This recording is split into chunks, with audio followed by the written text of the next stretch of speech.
नमस्कार, देवभूमि चैनल में आपका स्वागत है। आज की इस वीडियो में हम बात करेंगे फाल्गुन मास के कृष्ण पक्ष की एकादशी की, जिसे विजया एकादशी के नाम से जाना जाता है। विजया एकादशी का व्रत आपको किस दिन करना है, गृहस्थ जन किस दिन करें और वैष्णव संप्रदाय के लिए व्रत किस दिन होगा, क्योंकि इस बार एक बार फिर से एकादशी के व्रत को लेकर बड़ा संशय है कि व्रत 6 को करना है, 7 को करना है, कब करना है, क्योंकि सूर्योदय के अनुसार जो एकादशी तिथि है वो बन नहीं रही है। तो बताएंगे आपको कि एकादशी का व्रत कब करें, किस प्रकार से करें, क्या सावधानी आपको बरतनी चाहिए, पूजा की विधि क्या होनी चाहिए जिससे कि एकादशी का पूर्ण फल मिले। सभी नियम आपको साथ में बताए जाएंगे और साथ ही बताया जाएगा कि पारण का समय क्या है। एकादशी व्रत का पारण आप कब करें कि आपको एकादशी व्रत का पूर्ण फल प्राप्त हो और आपने जिस मनोकामना के लिए पूर्ति के लिए, जिस इच्छा की पूर्ति के लिए व्रत किया है, वह इच्छा अवश्य ही पूरी हो। हिंदू धर्म में एकादशी का बहुत अधिक महत्व होता है। हर माह में 2 बार एकादशी आती है, एक कृष्ण पक्ष में और एक शुक्ल पक्ष में। फाल्गुन मास के कृष्ण पक्ष की जो पड़ने वाली एकादशी है उसको विजया एकादशी के नाम से जाना जाता है। इस दिन विधि विधान से भगवान विष्णु की पूजा अर्चना की जाती है। भगवान विष्णु को श्रीहरि भी कहा जाता है। श्रीहरि की आराधना करने से व्यक्ति की सभी मनोकामनाओं की पूर्ति होती है, उसे सभी पापों से मुक्ति मिलती है और मृत्यु के पश्चात मोक्ष की प्राप्ति होती है। इस बार एकादशी को लेकर संशय है कि एकादशी 7 मार्च को है या 8 मार्च को है। इसके विषय में हम आगे आपसे चर्चा करेंगे। अब बात कर लेते हैं कि जो विजया एकादशी है उसका व्रत आप किस प्रकार से करें। देखिए, व्रत करने के लिए सबसे पहले जो नियम है वो दशमी तिथि से आरंभ होते हैं। आप दशमी तिथि को जो अन्न का भोजन है वो नियम के अनुसार दोपहर के बाद नहीं करेंगे। दोपहर को जो आप खाना खाते हैं, लंच जिसे आप बोलते हैं, उसके बाद रात्रि भोजन में आपको अन्न नहीं खाना चाहिए। आप लहसुन प्याज आदि का सेवन करते हैं, तामसिक जो भी पदार्थ हैं उनका सेवन करते हैं, वो भी आपको दोपहर के बाद नहीं करने चाहिए। अब क्योंकि आज के समय में जो लाइफस्टाइल है उसमें बहुत सारी परेशानियां हैं, बहुत सारी मेडिसिन चल रही होती हैं, तो मुश्किल होता है। तो ऐसे में आप रात्रि भोजन कर सकते हैं, लेकिन उसमें तामसिक पदार्थ लहसुन प्याज आदि का बिल्कुल भी सेवन ना करें, उनसे बचें। और रात्रि को ब्रश आदि करने के बाद आप सोएं। साथ में ही आप जो तुलसी पत्ते का, जो क्योंकि बड़ा महत्व है एकादशी के व्रत में, तो जो तुलसी पत्ता है वो आप दशमी तिथि को ही तोड़ के उतार के रख लें, क्योंकि एकादशी को तुलसी माता को हाथ नहीं लगाया जाता, छुआ नहीं जाता है। तो तुलसी पत्ता भी आप याद से दशमी तिथि को ही उतार के रख लें। एकादशी तिथि के दिन आप सुबह ब्रह्म मुहूर्त में उठ जाएं। ब्रह्म मुहूर्त में अगर नहीं उठ पाते हैं तो सुबह सूर्योदय से पहले अवश्य उठ जाएं। सूर्योदय से पहले उठने के बाद स्नान आदि करने के बाद स्वच्छ वस्त्र धारण करके सबसे पहले भगवान सूर्य को जल दें। सूर्य को जल देने के बाद आपका जो पूजा का स्थल है, मंदिर है जहाँ पे आप पूजा करते हैं, वहाँ पे आसन लगा के बैठ जाएं। कोई चौकी या पट्टा लें, उस पर एक पीला वस्त्र बिछाएं। पीला वस्त्र बिछाने के बाद उस पर भगवान विष्णु की प्रतिमा या तस्वीर स्थापित करें। वो स्थापित करने से पहले उस पर हाथ से पुष्प लेके उस पर रखें और भगवान को आसन प्रदान करें। उसके ऊपर आप वह प्रतिमा या तस्वीर स्थापित करें। आपके घर में गणपति जी होंगे, मंदिर में गणपति जी होंगे, उनको स्थापित करें और उसके बाद सबसे पहले भगवान को स्नान कराएंगे। स्नान कराने के लिए आप एक लोटे में जल लीजिए। लोटा किसी भी प्रकार का हो सकता है, तांबे का, पीतल का, स्टील का। अगर नहीं है तो आप गिलास ले लीजिए, गिलास में जल लीजिए।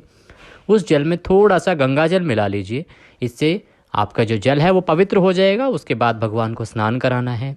स्नान कराने के लिए एक पुष्प लीजिए। पुष्प नहीं है तो 2 उंगलियों से आप जल के छींटे भगवान को दीजिए। छींटे देने के बाद आप एक स्वच्छ वस्त्र से उनको पोंछ दीजिए। इसे सांकेतिक स्नान कहते हैं। इस प्रकार से सांकेतिक स्नान कराइए। अगर आपके पास ऐसी कोई प्रतिमा है जिसको आप स्नान करा सकते हैं तो आप एक पात्र में पंचामृत बनाइए और उससे भगवान विष्णु को स्नान कराइए पंचामृत से। और उसके बाद शुद्ध जल से उनको स्नान करा के स्थापित कीजिए।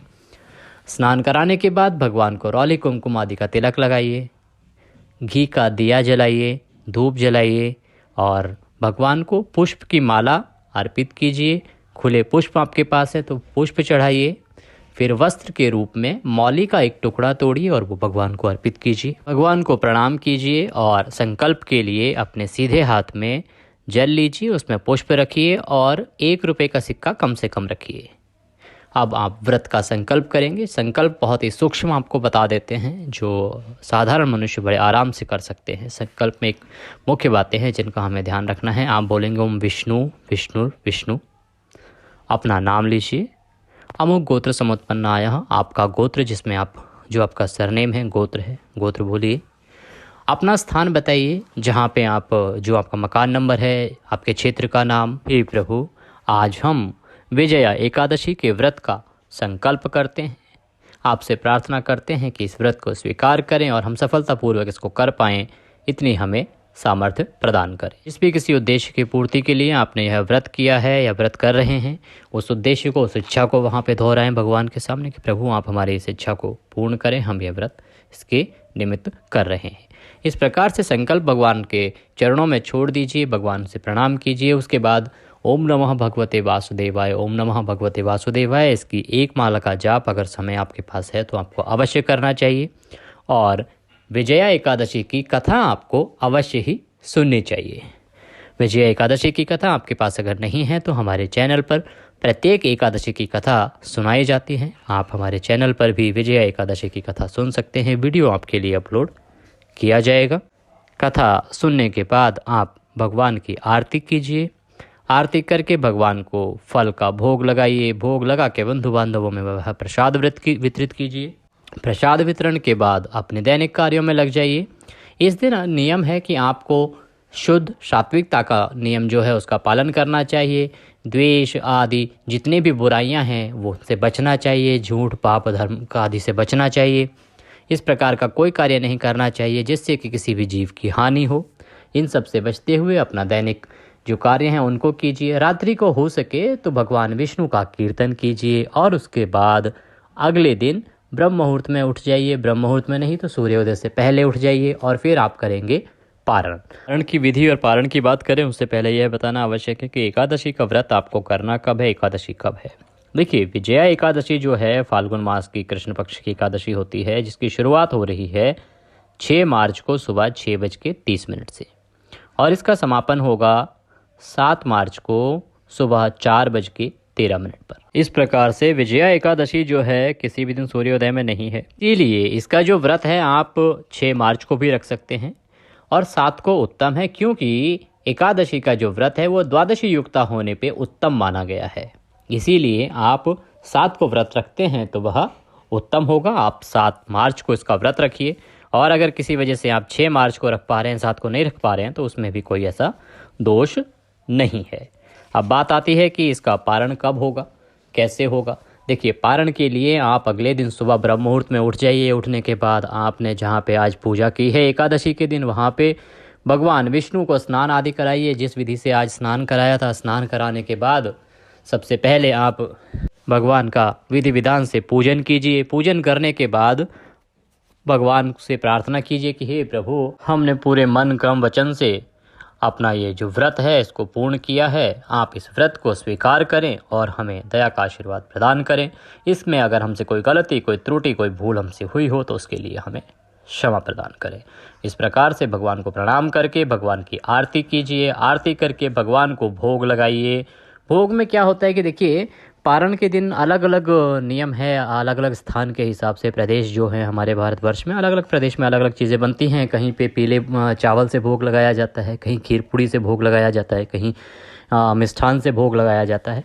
आपके यहाँ पे जिस भी किसी पदार्थ से भोग लगाया जाता हो आप उससे भोग लगाइए। अगर आपको ज्ञात नहीं है कि किस से भोग लगाना चाहिए तो आप किसी भी उपलब्ध पदार्थ से भोग लगा सकते हैं। आप चाहे तो खीर पूड़ी से भोग लगा सकते हैं, आप फल से भोग लगा सकते हैं। आपके पास फल भी नहीं है तो आप दूध से भोग लगा सकते हैं। आप पराठे या सब्जी जो आप घर में बनाते हैं उससे भी भोग लगा सकते हैं भगवान को। भोग में आप तुलसी दल अवश्य डालें, तुलसी का पत्ता अवश्य डालें, भगवान को भोग लगाएं। भोग लगा के अपने बंधु बांधवों को, मित्रगणों को, सभी को प्रसाद वितरित करें। प्रसाद वितरित करके स्वयं प्रसाद ग्रहण करें, व्रत का पारण करें।